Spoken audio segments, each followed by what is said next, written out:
what I want to talk to you about today is that when you're out there in your life, at work, trying to create opportunities for your family, for your coworkers, for your employees,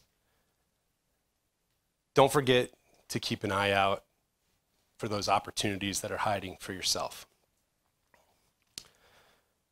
So when I was growing up outside of Chicago, suburbs, a lot like this area, there wasn't a lot of emphasis in my family about excelling in sports. My brothers and I had opportunities provided by our parents to play in sports.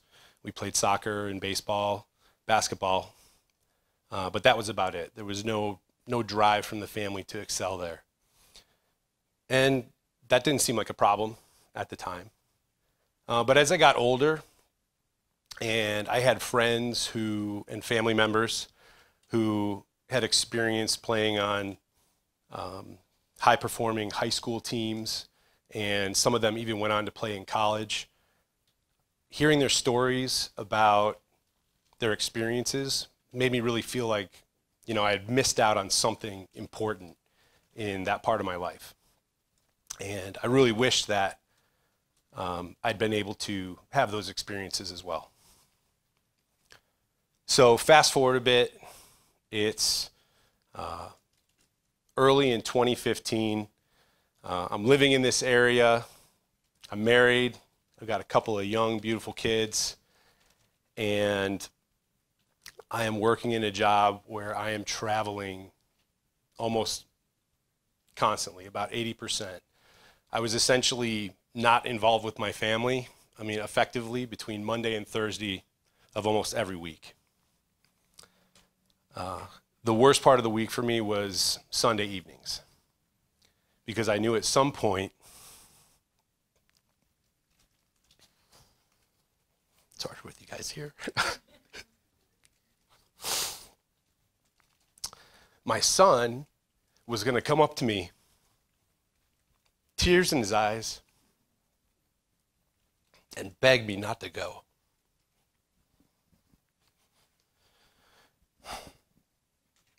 Oh, that sucked. And some of you in this room have probably experienced this. I know there's a lot of people in this company that travel a lot. So some of you may have experienced this. But for those of you that haven't, it's, for me anyway, it was brutal.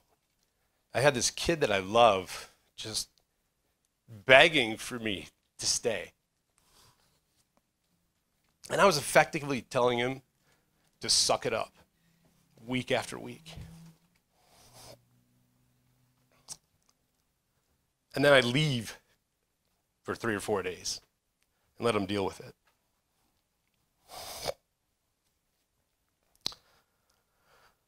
So I knew something needed to change, but until I could find some other opportunity, this was the situation. So off I went on my next trip. So a few weeks later, I'd just gotten home from a week-long business trip. The kids were in bed by now, and I was exhausted.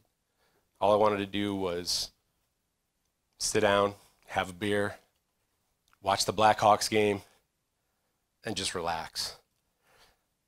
But of course, as soon as I sit down, my phone starts ringing. Fortunately, it wasn't work, but it was a friend of mine named Tom Grafchi. And while I would have loved to ignore that call, I wasn't going to ignore it, because Tom had been my son's baseball coach the previous fall. And I credit Tom with single-handedly turning my son from a kid who played rec baseball in our community league to a kid that pursued baseball with a passion that, like, I've never experienced. So the bottom line was, I was taking the call. So I pick up the phone, and given the hour, Tom got straight to the point. He told me, hey, I need you to coach one of our teams this spring. And I was like, Yeah, let me tell you 100 reasons why that's a terrible idea, right? But Tom came prepared, and for every reason that I gave him, he had an answer. He was running the league. He could set the schedule to work around my travel. He'd set me up with practice plans. He'd hook me up with a couple of great assistant coaches. Everything would be fine. So next thing you know, I'm agreeing to coach a baseball team. And as soon as I hung up the phone, I instantly regretted caving under the pressure from my friend Tom. And I was terrified. I was terrified that I would do a miserable job, that I would fail, that I would embarrass myself, embarrass my son. I just knew it was going to be a disaster.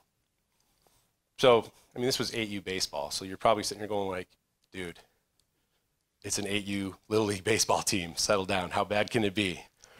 So let me give you a few of the reasons that I was bouncing around why this was a terrible idea. So one, I was seriously traveling a lot. Like often I was not home Monday to Thursday. I had no faith that he could effectively schedule around that. I was wrong. Number two, my lovely wife had signed me up to assistant coach the prior season. And in the first practice we had, I had a simple job. Go throw pop-ups to 4 kids in the outfield. Got it, coach. I'm on it. We go out there, 4 throws in, boom, kid's going to urgent care. Big bloody gash in his eye. He thinks his eyeball's falling out. It was ugly, right? And so I'm sitting there. I feel awful for this kid. I'm embarrassed. I feel like all these other dads and parents are looking at me like, who is this idiot on here that has responsibility for my child right now? It was just bad. And the third reason was, I mean, I played Little League baseball when I was a kid. And I honestly don't remember a lot about my experience, but I do remember a couple things. One, I could not hit the baseball to save my life. I was not Jared, okay? I could not hit the ball. And the other thing I remember is my last at bat ever playing baseball. It was an evening game. We were at our local school field. I stepped up to the plate. The sun's going down. It was a nice night, but I stepped in there ready to fail again. The pitch comes in, and I swing hard. And somehow, I hit a screaming line drive to the right side of the field. I mean, this thing was like whistling off the bat. I'm out of the box. I'm excited for my first hit ever. And before I can even get 5 feet up the baseline, I see it. The second baseman, he was like Shaq. I don't know, he was huge. He jumped 10 feet in the air, and he caught the ball. And I mean, I swear, I hit that ball so hard, it should have taken his hand clean off. But it didn't. Unfortunately, his hand remained attached to his arm. The ball remained in the glove, and I was out. No hit, no celebrating, no cheering from my teammates and my parents. I was out. Just more disappointment. So I walked back to that dugout, and I was done. That was the last I ever stepped on a Little League ball field as a player. So I think those are pretty good reasons why I was concerned about this situation. But regardless, I'd signed up for it. So a month later, I was the head coach of the Akron Rubber Ducks. And to my huge surprise, the season was not a complete disaster. It was actually a lot of fun. I met a lot of great kids in our community, met some great parents. I made a great friend that I have coached with every single year since. I play softball with him. He's one of my best friends. And my relationship with my son, that experience was great for us. We got even closer. We had,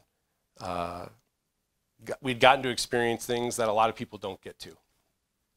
And he definitely was in a spot where he wanted me to coach again. And the fact that I had also during that season started working here, and I no longer had to travel every single week. I rarely have to travel for CTDI, thankfully. That could be possible. And I could feel good about it and feel like I could really do a good job as a coach. But before I was going to sign back up for that, I wanted a commitment from him. And so I told him I would continue to coach, but he had to be part of the solution on the field, right? So my end was I had to show up. Okay, I had to lead the team. His end was all about attitude and effort. It wasn't about his physical performance, okay? He just needed to be part of that solution with the team and setting an example of this is how we go to work when we're practicing and this is what we do when we're playing the game. So we both signed up for that. That's something we still talk about regularly, and that was a pact that we made from that season. So before you knew it, the next season was on us, and I was coaching again. And I went into the draft and I selected our players, and we were the Carolina Mudcats. Great name, great uniforms, black jerseys. It was awesome. And we had a great group of kids. It was March 23rd, 5:30 p.m., our first practice of the season. It was cold, like really cold. It was windy, and it was snowing. And we were on the field, and we were practicing, and there was not a face out there without a smile on it because the kids were excited that baseball season was coming, and we were out there getting ready for the season, and we were just having a good time. And that night, I met a kid on the team, and his name was Hunter Davis. So Hunter was new to baseball. His first season was the previous fall. He had played with us. He was 10 years old, kind of a tallish, lanky kid, but he was fast. And I was talking to him while we were doing some batting drills, and I said, well, tell me what you want to do this year. And he said, well, I haven't gotten a hit yet, so I'd like to get a hit, and I'd really like to try pitching. And I was like, okay. He's clear on what his goals are. They're absolutely achievable on a team that I'm coaching. And he said he was ready to go work for it. So that's the kind of kid that I can definitely get behind, and I definitely want to help make successful. The rest of the kids on the team, we had a wide range of talent, but the thing that was consistent, and I intentionally drafted for this, was we had great attitudes on that team. This was a team. These kids, all season long, they lifted each other up, they supported each other, and it was really great to see. So we got the season started on April 6th with a win. Out of the gate, we were winning. And, you know, we were off and running, and we wound up having a good team. These guys really came together. They were focused, and we won a lot more than we lost. And these kids were working hard. But despite how hard he was working, we're 5 games into the season. Hunter still doesn't have a hit, okay? He's working in practice. He's getting private lessons. I mean, this kid, he's doing stuff at home. He's hitting off the tee. This kid is working. He wants a hit. So we're in this game. It's the second inning. We got 2 base runners on already. We got this kid, Nate McLean, on the mound for the Iron Pigs. And this kid throws gas for a 10-year-old, right? This kid's throwing gas. He's a lefty. He throws hard, and just the speed at which he throws with makes kids nervous because if it hits them, it's going to hurt. And it's on them quick, okay? So it makes them really nervous. It's intimidating for these guys. So as Hunter's on deck, waiting to go into bat, I come up next to him and I say, all right, be aggressive, okay? Expect him to throw nothing but fastballs down the middle. He thinks he can get them by you. Focus on the ball. Start your swing early. Let's get out there and have some fun. He looked at me, he nodded, and he headed to the batter's box. So he gets in there. He's ready to hit. He looks a little nervous. And as expected, Nate fires a missile towards the plate. Hunter saw it. He took a little step. He started that swing early, and he smoked that ball to right field. Instantly, there was some shouts from the dugout, but then they stopped. Right? It was a high fly ball. They were nervous, so they stopped. I hear a couple kids going, drop, drop, drop. They want that ball to drop. The right fielder is running for everything he's worth trying to make a play on this ball, but he can't get there. That ball hits the ground.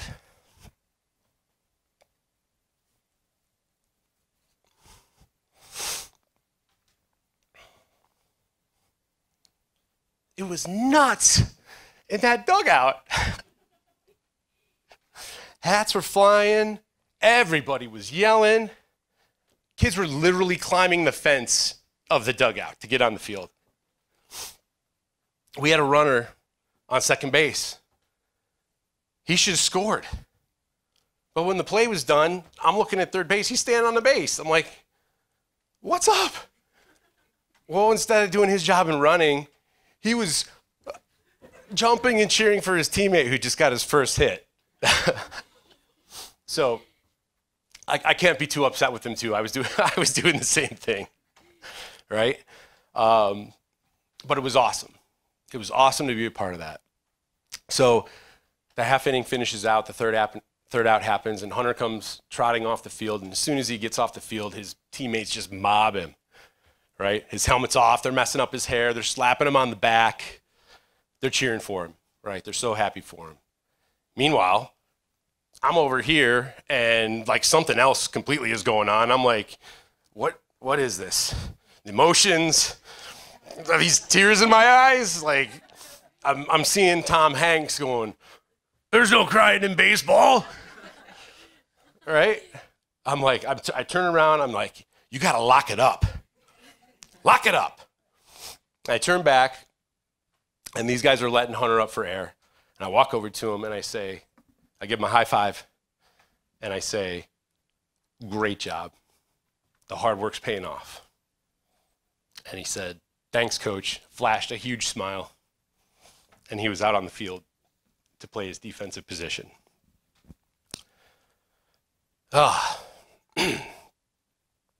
So, that season wrapped up like 6 weeks later. And as it turns out, we won the whole thing for the division, right? The Mudcats, that team was amazing. Those kids were incredible. I was hoping there would be a screen here where I could show you a picture of them, but I mean, it was just a great group of kids. And they all won their trophies, and hopefully they took some memories away from that they'll have forever. But for me, you know, it wasn't about the trophies. It wasn't about, you know, all the wins we had. That stuff was great, but it was something else for me. It was the experiences that our players had, like Hunter had. And he wasn't the only one that had incredible experiences that year. Everybody on our team pitched. Like half that team had never pitched in a game before. It was crazy. Like, what are these coaches doing? Pitch the kids, man. So, you know, all these kids had great experiences, but Hunter's experience for me was the one that I keep coming back to, that I remember clearly with him that season. And that's what, you know, keeps me coming back. Since then, I couldn't even tell you how many hours I've put in to our local Little League, getting fields ready and fundraising and running the snack bar and dumping trash, whatever, man, whatever needs to be done. I mean, I love it. It's the favorite thing I do when I'm not just doing something with my family. And, you know, I think about, especially going through this process of thinking about why is this Little League stuff so important to me? I hated baseball. I mean, I love it now. Like just like baseball, I mean, the season's over. I don't know. We're going to have to watch old games, I guess. But, you know, why baseball? Why am I so passionate about this and Little League baseball to boot? And I think in going through this process, I look back at when I was a kid and, you know, thinking about those experiences that I missed out on. I felt like I missed out on. And I'd like to think that I'm now in a position where I can provide a platform where not just one kid, but literally hundreds of kids can experience those kind of activities and make those memories with their friends and with their coaches. I think back to, when I was a kid and I was striking out time after time after time. I just could not put the ball in play. And what did I do? I quit, right? I wish I'd had a coach back then that had inspired me to work hard and work through it and change the situation through some hard work. I hope that that's what I'm doing to the kids that I'm coaching today and that I'm, interacting with in our league. I'm fortunate in that my work schedule allows me to spend my evenings focused on my kids' activities and on my community. And it's really become a necessary thing in my life. I don't know what I would do if I wasn't contributing in that way. I would be a totally different person.